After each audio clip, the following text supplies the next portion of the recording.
آپ کے بڑے بھائی کو زہر دے کر شہید کر دیا گیا۔ حضرت امیر معاویہ رضی اللہ تعالیٰ عنہ کا دور حکومت آیا، اس وقت بھی آپ کو کوئی تکلیف نہیں ہوئی۔ سن 60 ہجری میں حضرت امیر معاویہ رضی اللہ تعالیٰ عنہ کا بھی انتقال ہوا۔ تو اب آپ ذرا اندازہ کریں کہ جو نانا سب سے زیادہ پیار کرتا ہے وہ بھی چلا گیا، جو ماں بہت زیادہ محبت کرتی ہے وہ بھی چلی گئی، والد محترم بھی چلے گئے، بڑے بھائی بھی چلے گئے، حضرت امیر معاویہ بھی چلے گئے۔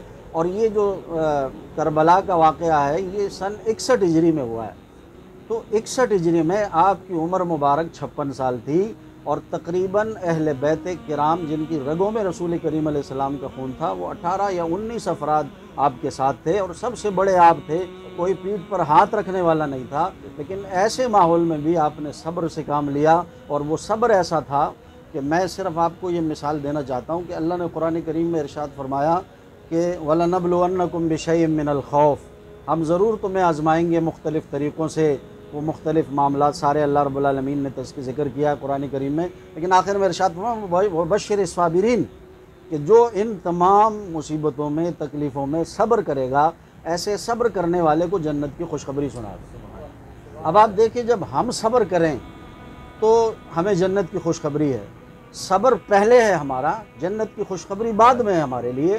لیکن امام حسین وہ ہستی ہیں کہ جنت کے نوجوانوں کی سرداری پہلے رسول اللہ نے عطا کر دی، صبر انہوں نے بعد میں کیا ہے۔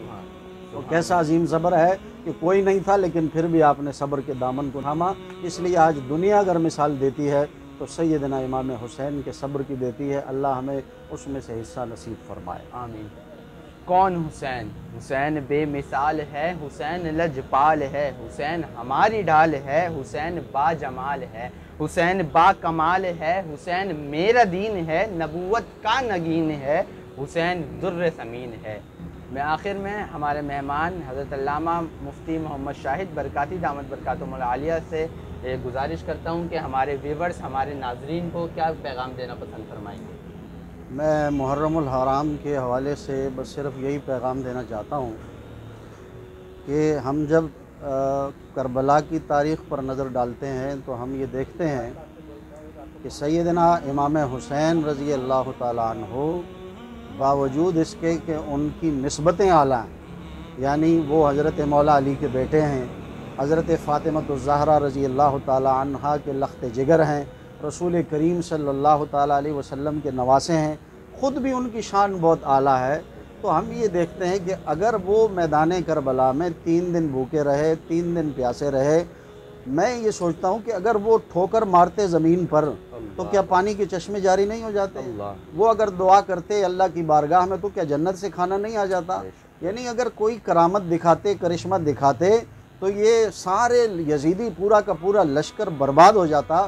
لیکن آپ نے کوئی کرامت، کوئی کرشمہ نہیں دکھایا، تو اپنا کردار دکھایا۔